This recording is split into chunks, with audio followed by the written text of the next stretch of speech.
Pilkada itu bagi saya itu sama seperti pilkades Mbak, aura panasnya, aura gesekannya itu sangat-sangat terasa gitu loh.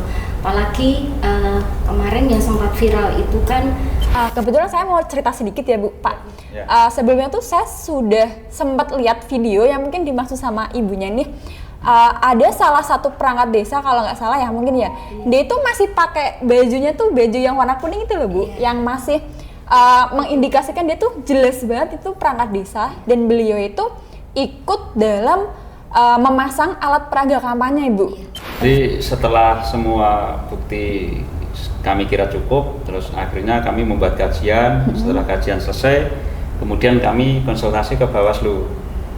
Setelah itu kita putuskan kalau itu adalah sebuah pelanggaran kode etik untuk PPS-nya, dan kemudian yang satunya pelanggaran undang-undang lain. Pesta demokrasi sudah kita lalui, saatnya bangkit lagi untuk menata diri. Ayo kita ikuti obrolan kali ini, bersama-sama kami di pojok demokrasi.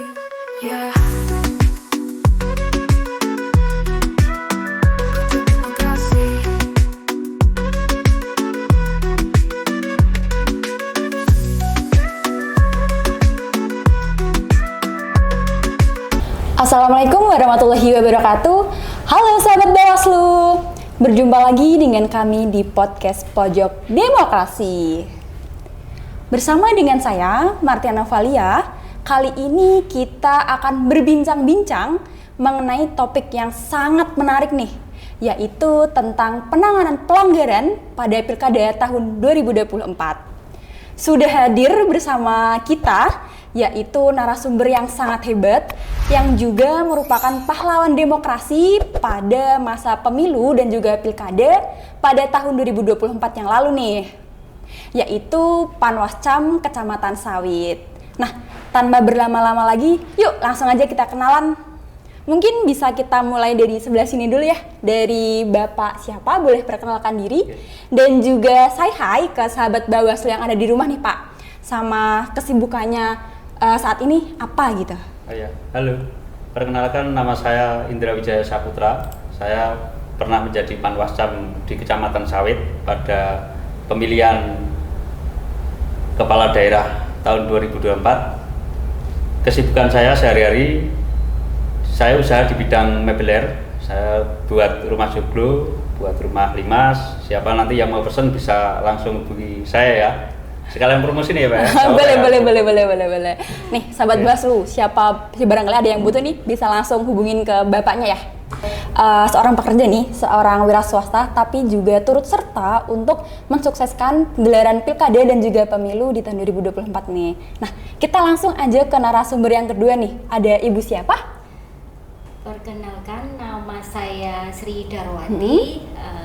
Saya menjadi anggota Panwascam di Kecamatan Sawit pada periode Pilpres dan Pilkada.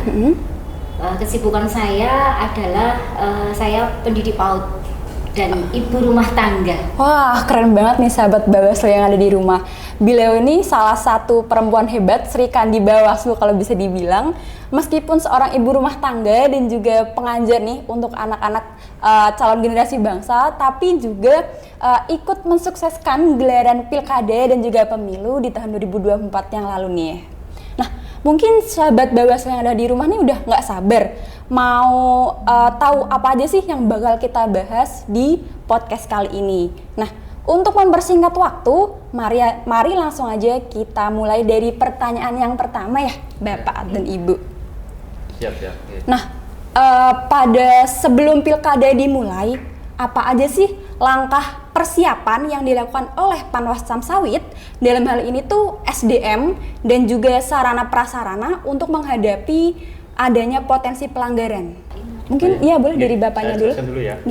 Jadi setelah kita dilantik, kita langsung berkoordinasi dengan Bapak Camat Sawit waktu itu Pak Agus Handoyo, dan kita meminta tempat dan tentunya beserta sarana dan prasarananya seperti meja, kursi dan yang lain-lain.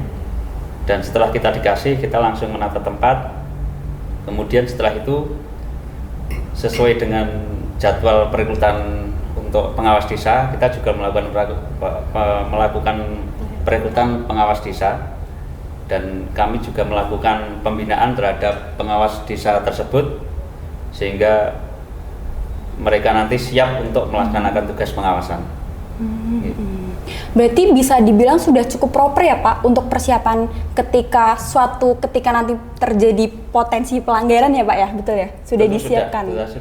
Kami siapkan jauh-jauh hari ya. Setelah kita dilatih, kita sudah mempersiapkan diri, kita sudah banyak belajar undang-undang, terus kemudian kita juga berlatih melihat YouTube terkait dengan penanganan pelanggaran yang sering terjadi di tahapan-tahapan pemilu ya. Wah, keren banget nih sahabat Bawaslu. Ternyata Panwascam dari Bawaslu Kabupaten Boyolali ini benar-benar terpilih ya. Bahkan udah proper banget, sudah belajar begitu ya. Betul ya Pak ya? Ya betul. Karena memang dari pimpinan menganjurkan untuk demikian. Jadi atas anjuran pimpinan kita dibimbing, kita dilatih untuk bersikap siap, selalu siap setiap saat untuk menangani pelanggaran. Gitu. Kalau dari ibunya mungkin ada yang mau ditambahkan? Dari saya, kebetulan saya itu masuk di kegiatan di Panwascam, itu saya PAW di bulan September. Jadi itu di Pilpres, jadi semuanya sudah terbentuk. Nah, kalau untuk yang dari awal itu pilkada, kita memang mulai bareng-bareng dari awal. Nah, di situ memang kita bertiga bekerja sama membuat nanti untuk perekrutan PKD, terus untuk mempersiapkan sarana dan prasarana itu semaksimal mungkin. Seperti itu. Oke.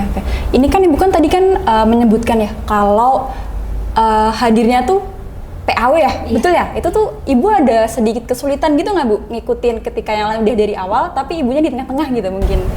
Awal saya masuk bergabung di Bawaslu di Panwascam Kecamatan Sawit itu bulan Desember. Waktu itu juga karena saya tidak menyana, tidak menduga kalau saya akan bergabung di PAW ini ya. Jadi persiapannya itu memang tidak ada. Saya tidak berpikir wah aku harus seperti ini itu masih blank seperti itu waktu itu. Tapi kan langsung waktu itu kan September, terus Februari itu kan sudah Pilpres ya, jadi memang mau tidak mau harus gitu loh. Jadi ya mati-matian lah saya belajar, saya nututi beliau berdua, Pak Indra sama Bu Sohib, dan alhamdulillah saya bertemu dengan beliau berdua itu banyak sekali memberikan saya bimbingan. Jadi bismillah ya enggak tahu walaupun kecondal-condal ya Pak. Semangat itu. Tapi ya, motivasi ya. Semangat belajar. Ya itulah saya itu beruntung sekali. Jadi mendapat senior, biarpun saya itu paling tua Mbak di Panwascam di Sawit itu saya paling tua, tapi saya junior dari beliau itu, jadi saya banyak belajar. Tuh sahabat Bawaslu, mungkin sedikit cerita dari ibunya ini bisa menjadi motivasi nih bagi sahabat Bawaslu yang ada di rumah. Siapa tahu nantinya ketika pemilu tahun 2029 terinspirasi untuk jadi Panwascam juga. Nah, kemudian kita berlanjut ke pertanyaan kedua ya Bu. Terkait dengan kalau kita bicara tentang Kecamatan Sawit nih Bu, Pak. Yeah. Menurut Panwascam sendiri, menurut Panjenengan, apa sih potensi pelanggaran yang paling rawan terjadi di wilayah ini selama tahapan pilkada? Banyak sih Pak, dari semua jenis pelanggaran hampir ada gitu. Tapi yang terbesar saya kira isunya yang kemarin terjadi itu netralitas ASN, kemudian netralitas kepala desa dan perangkat desa, terus kemudian money politik, terus kemudian apa Bu? Termasuk itu netralitas penyelenggara. Nah, di situ pemasangan APK liar juga. APK ya, pemasangan APK, tapi itu tidak begitu nih Pak. Yang banget menonjol itu ya netralitas perangkat desa dan perangkat desa dan penyelenggara. Sangat sampai itu ya boom gitu loh, viral gitu ya Bu mungkin. Iya, seperti itu. Mungkin boleh diceritain Pak, atau Bu, nggak perlu sebut nama ya, pasti nggak boleh ya. Mungkin bisa diceritain sedikit gitu, kasih tahu ke sahabat Bawaslu yang ada di rumah, gimana sih realitasnya di Kecamatan Sawit pelanggaran tersebut gitu loh Bu. Gini, ngomong tentang pilkada, saya terus terang jujur baru pertama kali ini ya jadi panwas, jadi pengawas kecamatan itu baru kali ini pertama. Kemudian langsung menghadapi pilkada. Pilkada itu bagi saya itu sama seperti pilkades Mbak, aura panasnya, aura gesekannya itu sangat-sangat terasa gitu loh. Apalagi kemarin yang sempat viral itu kan di Sawit, dan saya yakin juga di kecamatan lain karena itu memang sangat luar biasa sekali impactnya di kami. Merata di seluruh, ya, merata hampir di seluruh kabupaten ya, di seluruh kecamatan di Kabupaten Boyolali, tentang netralitas kepala desa dan perangkat desa yang itu sebetulnya kejadiannya itu malah jauh-jauh hari ya Pak ya, pas jauh-jauh hari itu, tetapi di blow up-nya di-up-kan itu lewat sosial media yang sekarang itu banyak sekali ya, seperti di TikTok, Instagram, Facebook segala macam lah, itu di-up-kan itu pas waktu masa kampanye ya Pak ya, waktu itu ya Pak ya. Jadi lumayan menguras energi, lumayan menjadi tantangan tersendiri juga buat saya sebagai orang baru. Mungkin Pak Indra bisa boleh saya menagih sedikit ya terkait dengan netralitas perangkat desa dan Kades itu, saya boleh kalau boleh saya mengibaratkan itu seperti bayangan Pak. Jadi kita tahu, tapi untuk memegang itu sulit nggak bisa. Okay. Karena ada beberapa faktor. Yang pertama, saksi itu nggak pernah ada yang berani, dan pekewo kan rasanya kalau untuk melaporkan gitu. Yang kedua, setiap mereka melakukan ketidaknetralan terhadap tahapan pemilu itu kan tidak mungkin kan di depan kita. Jadi kita tidak mungkin untuk tangkap tangan gitu. Jadi dua faktor itu yang membuat kita kesulitan dalam menangani pelanggaran. Oke.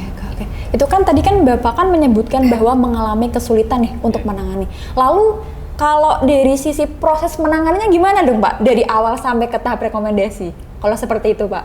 Ya, jadi gini Pak, selama tahapan pemilihan pilkada kemarin di Sawit kami menangani dua pelanggaran. Yang pertama bersumber dari temuan, kemudian yang kedua bersumber dari laporan.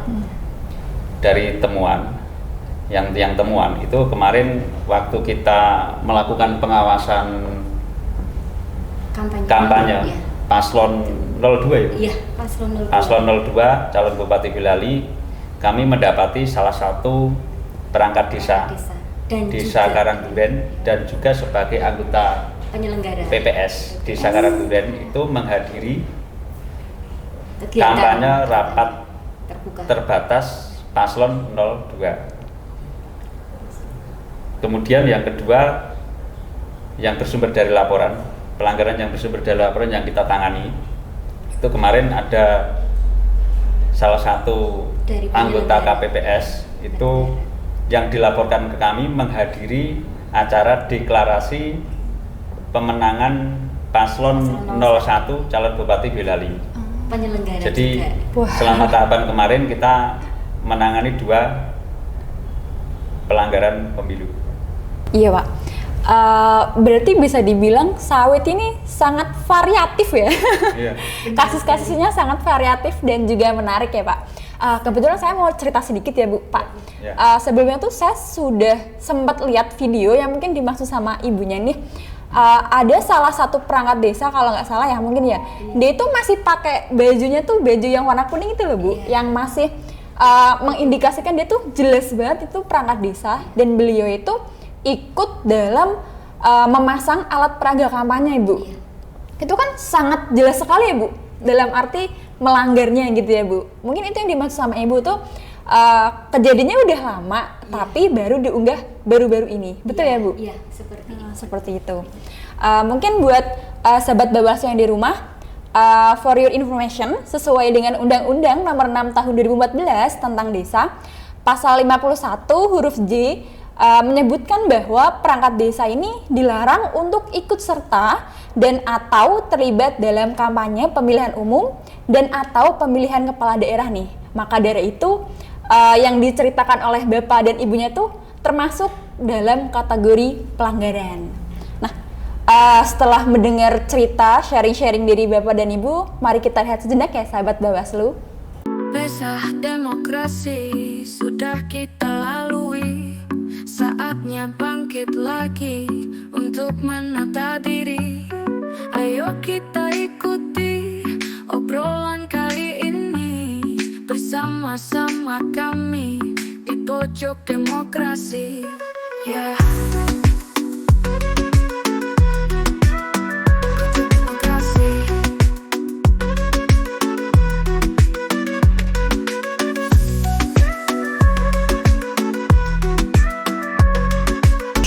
Baik sahabat Bawaslu, kembali lagi kita ke topik pembicaraan kita yang tadi nih. Nah, dari yang Bapak dan juga Ibu ceritakan, boleh nggak diceritain gimana sih proses penanganan temuan dan juga laporannya dari awal sampai akhir nih? Ya, itu tadi sudah diceritakan sama Pak Indra untuk proses penanganan pelanggaran temuan ya yang kami temukan pas waktu pengawasan di kegiatan kampanye terbatas ya Pak ya, waktu itu Senin tanggal 28 Oktober Paslon 2 waktu itu di kegiatan Sarasehan Gapotan waktu itu. Di situ ada perangkat desa yang sekaligus beliau ini menjabat sebagai PPS, penyelenggara pilkada.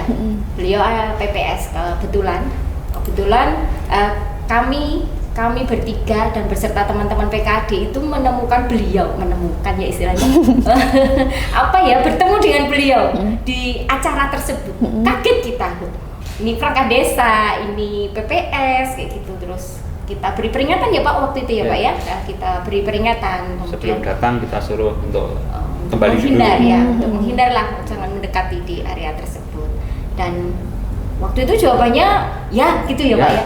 Tapi ternyata lewat belakang dia masuk lagi. Dia masuk lagi pas di tengah acara itu dia masuk lagi dan bergabung di dalamnya, ikut di semua duduk di situ. Kegiatan di situ. Ya sudah, kemudian kita langsung ambil cepat foto aja. Ya kita bidik langsung aja Pak, Ya, kan sudah kita ingatkan untuk kembali, tapi beliaunya masih nekat. Kita bidik, kita ambil gambarnya. Kemudian terkait dengan proses penanganan pelanggaran yang kami lakukan terhadap temuan yang kita dapatkan, itu setelah kita melakukan pengawasan dan kita mendapati pelanggaran yang dilakukan oleh salah satu anggota PPS Desa Karangduren tersebut, kami membuat laporan hasil pengawasan. Setelah dirasa cukup, kemudian kami melakukan pleno bertiga untuk memutuskan apakah itu termasuk dalam suatu pelanggaran pemilu atau bukan. Akhirnya kami memutuskan kalau itu sebuah pelanggaran pemilu. Untuk melengkapi kronologi kejadian dan bukti-bukti, kami melakukan penelusuran atau klarifikasi. Kami melakukan klarifikasi yang pertama kepada calon anggota PPS tersebut, kemudian yang kedua kepada kepala desa, terus yang ketiga kepada camat sawit. Dan juga dari PPK kita meminta klarifikasi bahwa dia yang bersangkutan ini memang benar-benar anggota PPS dan itu merupakan satu kesulitan tersendiri buat kita ya Pak ya. Ke desa pun kita juga sampai kita minta bantuan ke Pak Camat Sawit untuk meminta dari sisi pemerintahan kan Bukti. beliau kan juga menjabat sebagai kaur pelayanan. Nah, kita juga Salinan perlu SK, bukti ya. salinan SK itu luar biasa sekali. Di situ tantangan yang kami yang kami temui di tengah perjalanan itu ya sedikit dipersulit lah. Jadi memang butuh waktu, padahal dalam proses penanganan itu kan tidak boleh, maksudnya tidak ada jeda waktu lama gitu ya, kan itu ada batas waktunya 3 hari kalau nggak salah ya Pak ya. 3 hari. Nah 3 hari, jadi dalam waktu 3 hari itu kita harus mengumpulkan bukti-bukti yang valid tentang si ini bapak ini, pelanggaran tersebut ya. SK-nya kalau dia memang dia itu perangkat desa, dan juga SK sebagai dia penyelenggara yaitu PPS. Seperti itu Mbak. Jadi lumayan menguras energi, lumayan kita harus merayu untuk meminta itu, kita tidak putus untuk itu Mbak, berkoordinasi dengan Mas Nanang lah. Ini Mas Nanang ini luar biasa sekali. Waktu itu setiap hari, hampir setiap jam saya telepon, Mas ini gimana, saya mengalami kesulitan dalam mencari SK itu. Nah kemudian alhamdulillah kerjasama yang baik sekali dari ada dibantu juga waktu itu Panwascam salah ya Pak kalau tidak salah itu. Saya salah apa siapa ya? Nah ada teman-teman dari Panwascam itu ya, terus memberikan informasi itu. Nah kemudian barulah kita rangkai, kemudian kita buat apa itu proses selanjutnya. Jadi setelah semua bukti kami kira cukup, terus akhirnya kami membuat kajian. Setelah kajian selesai, kemudian kami konsultasi ke Bawaslu. Setelah itu kita putuskan kalau itu adalah sebuah pelanggaran kode etik untuk PPS-nya, dan kemudian yang satunya pelanggaran undang-undang lain. Jadi ada dua, Mbak. Ada dua. Karena yang bersangkutan memang menjabat dua jabatan gitu. Perangkat desa dan PPS. Terus setelah itu kami buat rekomendasi kepada PPK terkait dengan jabatan PPS-nya. Terus kemudian yang kedua rekomendasi kepada kepala desa.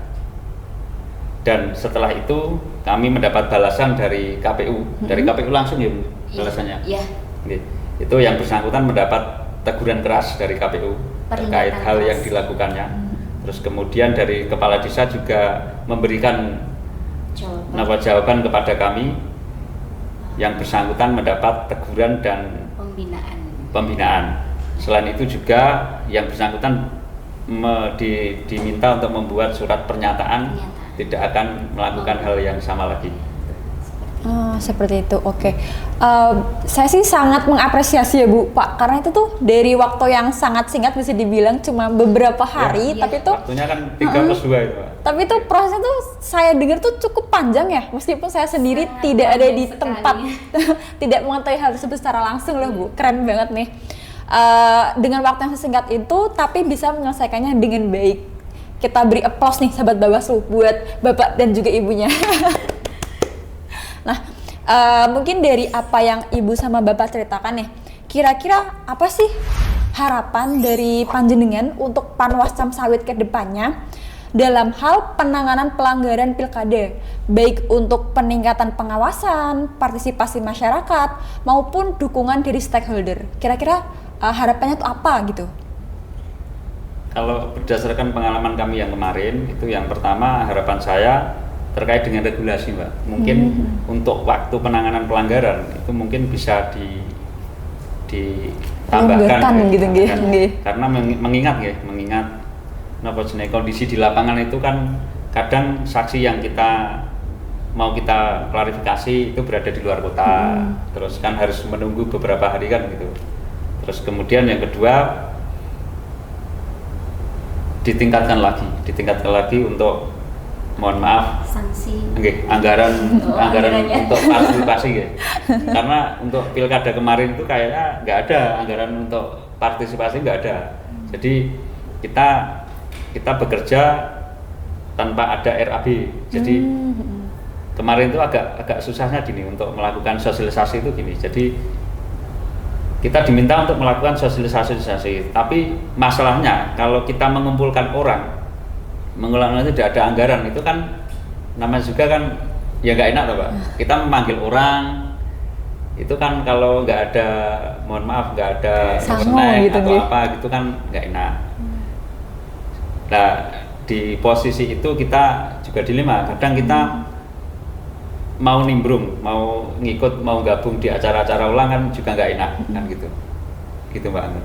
Jadi mungkin ada 2 poin tersebut yang membuat kita yang menjadi harapan gitu, Pak, harapan untuk kami ke depannya. Mungkin dari Ibu ada yang mau ditambahkan, Bu? Ada. Kalau dari sisi saya itu, dari sisi regulasi sama itu, cuman tambahan dari saya itu gini, Mbak, laporan dari masyarakat itu kan kenceng gitu loh. Kita itu memang kemarin pas waktu menangani pelanggaran pilkada kemarin itu memang berbenturan langsung dengan masyarakat. Nanti dikiranya Panwas itu orang adil lah seperti itu loh. Tetapi ketika kita tangani, hasilnya kok tidak sesuai dengan kita bekerja 3 hari itu dengan mengumpulkan bukti yang lengkap dan valid, berusaha semaksimal mungkin, tetapi kalau yang penyelenggara PPS itu di KPU-nya kok kesannya kok seperti sanksinya itu loh, Mbak. Nah, sanksinya itu kok hanya peringatan gitu loh. Jadi kok sepertinya sia-sia gitu loh. Jadi mohonlah untuk nanti ke depan kan yang namanya penyelenggara itu kan memang sudah dijanji ya, disumpah janji untuk pelaksanaan asas netralitasnya kayak gitu. Ada sanksinya itu agak memberatkan gitu mungkin dia, Bu. Dan ada efek jerahnya kayak gitu loh. Karena saya pikir memang saya lihat juga beliau ini memang ya dari Pilpres kemarin ya, Pak ya, Masya Allah memang ngeyel gitu bisa dibilang. Itu makanya ini kemarin pas waktu beliaunya ini tertangkap tangan oleh kita ya, tertangkap tangan ya istilahnya.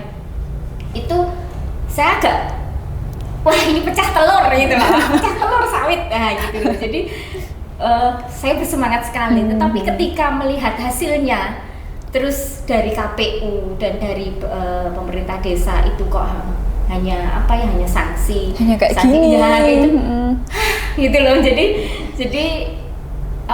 dari kemarin sampai gemes, Mbak. Padahal udah semangat banget pas nanganin ya, Pak ya. Beliau kan sama staf penanganan pelanggarannya itu bekerja siang sampai malam itu, sampai malam membuat aplikasi. Itu kan bahasa hukum semua kan. Padahal kita kan backgroundnya kan bukan hukum. Bukan orang hukum. Jadi memang harus belajar dari awal kan. Selalu konsultasi mungkin kalau dengan staf penanganan pelanggaran mungkin kalau bisa mengeluh iki sawit telepon gitu loh. Padahal memang kita kan sangat awam. Dan saya itu antusias sekali karena mungkin kan saya kebetulan kan di Koordif Penanganan Pelanggaran. Aduh ini tantangan buat saya dan saya harus bisa. Ini pelajaran berharga buat saya seperti itu. Tetapi itu tadi ketika melihat hasilnya, Masya Allah, males dada aja ya, Bu ya. Ya gitu aja. Tapi ya mau gimana lagi, itu kan sudah regulasi sesuai aturan. Kita harus menghormati KPU dan betul. Pak Kadesnya gitu. Ya, satu lagi untuk masyarakat, kesadaran untuk melapor itu saya melihat itu belum terbentuk gitu loh. Mungkin karena takut, mungkin keberanian masyarakat untuk melapor ketika melihat satu pelanggaran yang dilakukan satu perangkat desa ataupun ASN ataupun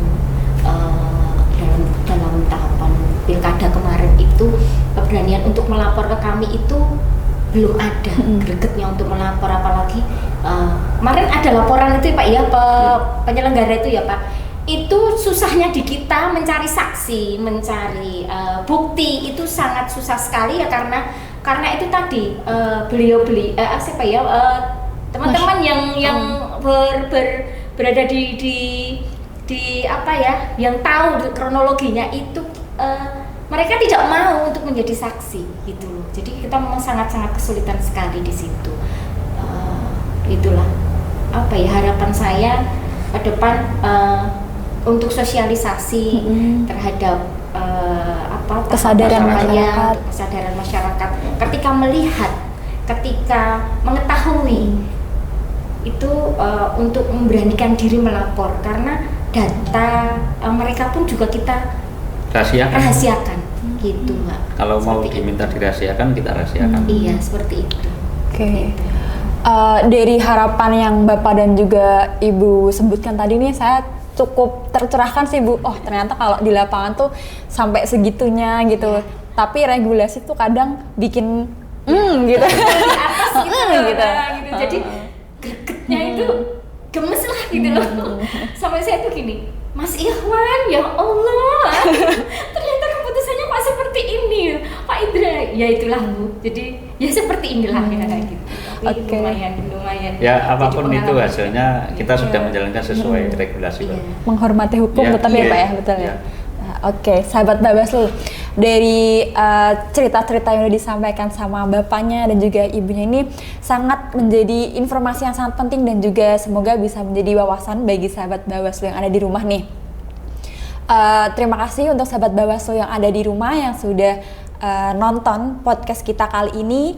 Semoga bisa bertemu dengan ibu dan juga bapaknya lagi di lain kesempatan di Siap, Pak. iya. Semoga. Demikianlah sahabat Bawaslu podcast kita hari ini. Sampai jumpa di lain kesempatan. Jangan lupa untuk like, share, dan juga subscribe ya. Bersama rakyat awasi pemilu, bersama Bawaslu kita tegakkan keadilan pemilu. Salam Awas.